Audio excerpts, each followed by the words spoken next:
मनुष्य की समस्या यह नहीं है कि उसके पास धन नहीं है, समस्या यह भी नहीं है कि उसके पास प्रेम नहीं है। मनुष्य की सबसे गहरी समस्या है वह हर समय उपलब्ध है। तुम जहां भी हो, जैसे भी हो, तुम हमेशा किसी के लिए खड़े हो। कोई बुलाए तुम आ जाते हो, कोई रोए तुम पिघल जाते हो, कोई नाराज हो तुम अपराध बोध से भर जाते हो। और ये सब करते करते तुमने कभी यह नहीं पूछा मैं कहाँ हूं। तुम दूसरों के जीवन में इतने उपस्थित हो कि अपने जीवन में अनुपस्थित हो गए हो। यह एक अजीब विडंबना है। तुम सबके लिए उपलब्ध हो लेकिन स्वयं के लिए नहीं। मैंने हजारों लोगों को देखा है, वे कहते हैं हम बहुत थक गए हैं, और जब मैं पूछता हूं किससे, तो वे चुप हो जाते हैं। क्योंकि सच यह है, तुम दूसरों से नहीं थके हो, तुम अपने हां से थके हो। तुम्हारा हां अब तुम्हारा नहीं रहा, वह एक आदत बन गया है, एक मजबूरी, एक डर। डर किस बात का? डर इस बात का कि अगर तुम उपलब्ध नहीं रहे तो लोग तुम्हें छोड़ देंगे। और इसी डर ने तुम्हें गुलाम बना दिया है। बचपन से ही तुम्हें सिखाया गया, अच्छा बच्चा वही है जो बात माने, अच्छा इंसान वही है जो इनकार न करे, अच्छा बेटा, अच्छी बेटी, अच्छा दोस्त, सब वही है जो हमेशा हाँ कहे। धीरे धीरे ये हाँ तुम्हारी रीढ़ बन गया। और रीढ़ जब झुक जाए तो आदमी खड़ा तो रहता है लेकिन सीधा नहीं। तुम खड़े तो हो लेकिन भीतर से टूटे हुए हो। तुम्हें यह नहीं सिखाया गया कि कभी कभी अनुपलब्ध होना आत्मा के लिए विश्राम है। तुम्हें यह नहीं बताया गया कि हर फोन उठाना जरूरी नहीं, हर संदेश का जवाब देना जरूरी नहीं, हर रिश्ते को निभाना जरूरी नहीं। लेकिन समाज को इससे क्या लेना देना? समाज को चाहिए उपयोगी लोग, सजग लोग नहीं। उपयोगी आदमी सस्ता होता है, वह हमेशा उपलब्ध रहता है। उसे जब चाहो, जहां चाहो, जैसे चाहो इस्तेमाल कर लो। और तुमने स्वयं को इसी उपयोगिता में परिभाषित कर लिया है। तुम कहते हो अगर मैं मना कर दूंगा तो लोग क्या कहेंगे। मैं तुमसे कहता हूं लोग पहले ही बहुत कुछ कह रहे हैं, तुमने कब उन्हें रोका है? सच तो यह है तुम लोगों के लिए नहीं, लोगों की राय के लिए जी रहे हो। और राय की सबसे बड़ी समस्या यह है कि वह कभी संतुष्ट नहीं होती। आज तुम उपलब्ध हो, वे खुश हैं। कल तुम थक गए, तुम अनुपलब्ध हुए, वे नाराज हैं। तो प्रश्न यह नहीं है कि लोग क्या कहेंगे, प्रश्न यह है तुम अपने आप से क्या कह रहे हो। जब रात को तुम अकेले होते हो, जब कोई नहीं देख रहा होता, तब तुम्हारा मन क्या कहता है? वह कहता है बस बहुत हो गया, अब और नहीं, मुझे थोड़ा अकेला छोड़ दो। लेकिन तुम सुनते नहीं, क्योंकि सुनने के लिए उपलब्ध होना पड़ता है। स्वयं के लिए तुम इतने व्यस्त हो कि स्वयं से मिलने का समय नहीं। तुम्हारी उपलब्धता ने तुम्हारे भीतर एक शोर पैदा कर दिया है। हर कोई बोल रहा है, हर कोई मांग रहा है, और तुम बस दे रहे हो, दे रहे हो, दे रहे हो। लेकिन जो देता ही रहता है और कभी भरता नहीं, वह एक दिन खाली हो जाता है। और खाली आदमी या तो क्रोधित होता है, या उदास, या बीमार। यही कारण है कि तुम बिना कारण चिड़चिड़े हो। यही कारण है कि छोटी छोटी बातों पर तुम टूट जाते हो, क्योंकि तुम थके हो, लेकिन तुम स्वीकार नहीं करते। मैं तुमसे यह नहीं कह रहा कि तुम कठोर बन जाओ, मैं यह कह रहा हूं सचेत बनो। उपलब्ध रहना कोई सद्गुण नहीं है, यह तभी सुंदर है जब यह स्वेच्छा से हो। यदि तुम प्रेम से हां कहते हो तो वह प्रार्थना है, लेकिन यदि तुम डर से हां कहते हो तो वह पाखंड है। आज पहली बार अपने भीतर झांकू और पूछो, क्या मैं सच में उपलब्ध होना चाहता हूं, या मुझे डर है कि अगर मैं मना कर दूंगा तो मुझे छोड़ा जा सकता है। याद रखना, जो तुम्हें तुम्हारी अनुपलब्धता में छोड़ दे वह तुम्हें कभी समझ ही नहीं पाया, और जो तुम्हें तुम्हारे मौन में स्वीकार करे वही तुम्हारे जीवन में रहने योग्य है। इसलिए मैं तुमसे कहता हूं, आज से थोड़ा साहस करो, हर समय उपलब्ध रहना बंद करो, और धीरे धीरे स्वयं के लिए उपलब्ध होना शुरू करो। क्योंकि जब तुम स्वयं को खो देते हो तो पूरी दुनिया पाकर भी तुम खाली ही रहते हो। और जीवन का उद्देश्य भीड़ में खो जाना नहीं है, स्वयं में लौट आना है। अब एक और गहरी बात समझो, जो बात अक्सर दिखाई नहीं देती लेकिन जीवन को भीतर से नष्ट कर देती है। उपलब्धता धीरे धीरे गुलामी बन जाती है, और यह गुलामी जंजीरों से नहीं होती, ये होती है स्वीकृति की भूख से। तुम्हें कोई बांध कर नहीं रखता, तुम स्वयं बंध जाते हो। क्यों? क्योंकि तुम चाहते हो कि लोग तुम्हें पसंद करें, तुम चाहते हो कि लोग तुम्हें अच्छा कहें, तुम चाहते हो कि कोई तुम्हें छोड़े नहीं, और यही चाह तुम्हारी स्वतंत्रता की हत्या कर देती है। देखो, दुनिया में दो तरह के लोग होते हैं। एक वे जो कहते हैं मुझे क्या मिलेगा, दूसरे वे जो कहते हैं मुझे क्या देना होगा ताकि मुझे स्वीकार किया जाए।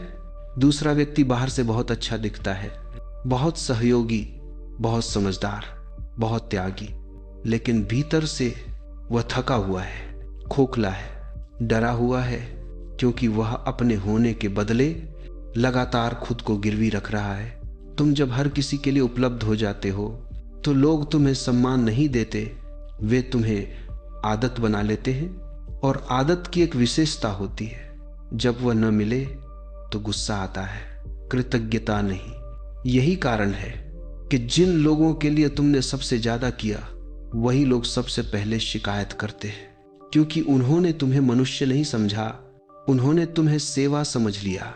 और गलती उनकी नहीं है, गलती तुम्हारी है, क्योंकि तुमने कभी सीमा खींची ही नहीं। तुम हर समय उपलब्ध रहे, इसलिए लोग समझ बैठे कि तुम्हारा समय उनका है, तुम्हारी ऊर्जा उनकी है, तुम्हारी भावनाएं उनकी हैं। और जब तुम एक दिन थक कर कहते हो आज नहीं, तो उन्हें लगता है तुम बदल गए हो। नहीं, तुम बदले नहीं हो, तुम जाग रहे हो। लेकिन जागा हुआ व्यक्ति सोए हुए लोगों को खतरनाक लगता है। समाज को ऐसे लोग नहीं चाहिए जो जागे हुए हों, समाज को चाहिए अनुकूल लोग, आज्ञाकारी लोग, उपलब्ध लोग, क्योंकि उपलब्ध व्यक्ति से कुछ भी करवाया जा सकता है। उसे अपराध बोध दिखाओ, वह झुक जाएगा। उसे त्याग का पाठ पढ़ाओ, वह अपने हिस्से का भी छोड़ देगा। उसे अच्छा इंसान होने की परिभाषा दिखाओ, वह स्वयं को भूल जाएगा। और यही सबसे बड़ी हिंसा है जो मनुष्य अपने साथ करता है, स्वयं को भूल जाना। मैं तुमसे पूछता हूं, क्या तुमने कभी देखा है कि जो व्यक्ति हमेशा उपलब्ध रहता है वो भीतर से कितना अकेला होता है? वह सबके बीच होता है लेकिन स्वयं से बहुत दूर, क्योंकि गुलामी का पहला लक्षण यही है, तुम अपने निर्णय स्वयं नहीं लेते। तुम्हारे निर्णय लोगों की प्रतिक्रिया पर आधारित होते हैं। अगर मैंने ये किया तो वे क्या कहेंगे, अगर मैंने मना कर दिया तो वे बुरा मान जाएंगे, और धीरे धीरे तुम्हारा जीवन तुम्हारा नहीं रहता, ये दूसरों की अपेक्षाओं की डायरी बन जाता है। और सबसे खतरनाक बात यह है, ये गुलामी दिखाई नहीं देती है, इसीलिए इसे तोड़ना भी कठिन होता है। तुम कहते हो मैं तो प्रेम से करता हूं, लेकिन भीतर झांको, क्या सच में प्रेम है या डर? प्रेम स्वतंत्र करता है, डर बांधता है। यदि तुम्हारी उपलब्धता प्रेम से आती है तो उसके बाद थकान नहीं होती, लेकिन यदि उसके बाद कड़वाहट है, चिड़चिड़ापन है, तो जान लो वह प्रेम नहीं था, वह सौदा था। और सौदे में आत्मा हमेशा हारती है। मैंने देखा है, लोग कहते हैं मैं सबके लिए करता हूं, लेकिन मेरे लिए कोई नहीं करता, और मैं मुस्कुराता हूं, क्योंकि समस्या यह नहीं है कि कोई तुम्हारे लिए नहीं करता, समस्या यह है कि तुमने किसी को मौका ही नहीं दिया कि वह तुम्हारे लिए करे।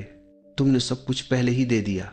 जो स्वयं को सस्ता कर देता है, दुनिया उसे महंगा क्यों माने? समझो इस सूत्र को, मूल्य दूरी से पैदा होता है। जो हर समय उपलब्ध है वह अनमोल नहीं हो सकता। सूरज रोज उगता है, हम उसे सामान्य मान लेते हैं, लेकिन जिस दिन वह न उगे पूरी पृथ्वी कांप उठे। मैं यह नहीं कह रहा कि तुम क्रूर बनो, मैं यह कह रहा हूं सचेत बनो। जब तुम हर बार हां कहते हो तो देखो क्या तुम स्वतंत्र हो या मजबूर। यदि मजबूरी है तो समझ लो तुम धीरे धीरे अपनी स्वतंत्रता गिरवी रख रहे हो, और स्वतंत्रता के बिना जीवन सिर्फ एक कर्तव्य बन जाता है, एक बोझ, एक थकान। इसलिए मैं कहता हूं, उपलब्धता को सजगता से चुनो। जहां हृदय कहे वहां हाँ, और जहां आत्मा सिकुड़े वहां साहस से न। क्योंकि जिस दिन तुमने यह भेद सीख लिया, उसी दिन तुम गुलाम नहीं रहोगे। अब हम सबसे कठिन बिंदु पर आते हैं, सबसे डरावनी बिंदु पर। वह शब्द जिसे बोलते ही तुम्हारे भीतर कंपकंपी दौड़ जाती है। न एक छोटा सा शब्द, लेकिन तुम्हारे पूरे जीवन की दिशा बदल देने की क्षमता रखता है। तुम्हें इस शब्द से डरना सिखाया गया है, इतना डर कि तुम इसे बोलने से पहले 1000 बार सोचते हो। क्यों? क्योंकि तुम्हें सिखाया गया, न कहना बुरा है, न कहना स्वार्थ है, न कहना प्रेम के खिलाफ है। लेकिन मैं तुमसे कहता हूं, न कहना आत्मा की शुद्धि है। जिस दिन तुमने बिना अपराध बोध के न कहना सीख लिया, उसी दिन तुम्हारे भीतर से बहुत सारा जहर बाहर निकल जाएगा। देखो, हर बार जब तुम भीतर से न महसूस करते हो और बाहर से हाँ कहते हो, तब तुम अपने ही भीतर एक झूठ जोड़ देते हो और झूठ जमा होता जाता है, परत दर परत। फिर एक दिन तुम कहते हो, मैं खुद को पहचान नहीं पा रहा हूं। तुम खुद को पहचानोगे कैसे? तुमने तो स्वयं को हर किसी की अपेक्षा में टुकड़ों में बांट दिया है। न कहना कोई हिंसा नहीं है। हिंसा तब होती है जब तुम स्वयं के साथ झूठ करते हो, और समाज ने तुम्हें यही सिखाया है। दूसरों से सच बोलो, लेकिन स्वयं से नहीं। मैं कहता हूं, यदि स्वयं से सच नहीं है तो किसी और से सच भी नकली है। जब तुम ना कहते हो, तुम पहली बार अपनी सीमाएं खींचते हो। सीमाएं कोई दीवार नहीं होती, सीमाएं पुल होती हैं, जहां से संबंध स्वस्थ बनते हैं। जिस संबंध में ना कहने की अनुमति नहीं, वह संबंध प्रेम नहीं है, वह कैद है। लेकिन तुम डरते हो, तुम सोचते हो, अगर मैंने न कह दिया तो वे मुझे स्वार्थी समझेंगे, अगर मैंने न कह दिया तो वे मुझे छोड़ देंगे। छोड़ जाने दो। जो तुम्हारे ना से टूट जाए वह तुम्हारे हाथ से कभी जुड़ा ही नहीं था। समझो इस सत्य को, सच्चा प्रेम स्वतंत्रता देता है। जहां स्वतंत्रता नहीं, वहां प्रेम का नाम मत लो। न कहना तुम्हें अकेला नहीं बनाता, न कहना तुम्हें झूठे संबंधों से मुक्त करता है। और हां, शुरुआत में यह अकेलापन लगेगा, क्योंकि जो लोग तुम्हारी उपलब्धता पर निर्भर थे वे धीरे धीरे दूर हो जाएंगे। लेकिन उस दूरी में एक अद्भुत चीज जन्म लेती है, मौन। और मौन में तुम पहली बार अपनी धड़कन सुनते हो। तुम महसूस करते हो, मैं भी हूं। अब तक तुम बस दूसरों के लिए थे। न कहना ध्यान है, क्योंकि उस क्षण तुम पूरी तरह जागरूक होते हो। तुम देख रहे होते हो तुम्हारा शरीर क्या कह रहा है, तुम्हारा मन क्या कह रहा है, तुम्हारी आत्मा क्या कह रही है, और तुम उन्हें अनसुना नहीं करते। यह बहुत बड़ा साहस है, क्योंकि न कहना भीड़ के खिलाफ खड़ा होना है। भीड़ चाहती है कि तुम सुविधाजनक बने रहो, लेकिन आत्मा चाहती है कि तुम सत्य बनो। और सत्य हमेशा असुविधाजनक होता है। मैं तुमसे एक गहरी बात कहूं, जो व्यक्ति ना नहीं कह सकता वह हां भी नहीं कहता, वह बस प्रतिक्रिया देता है, स्वतंत्र निर्णय नहीं लेता।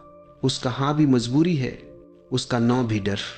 लेकिन जब तुम ना कहना सीखते हो, तब तुम्हारा हां पवित्र हो जाता है, क्योंकि अब वह चुनाव है, आदत नहीं।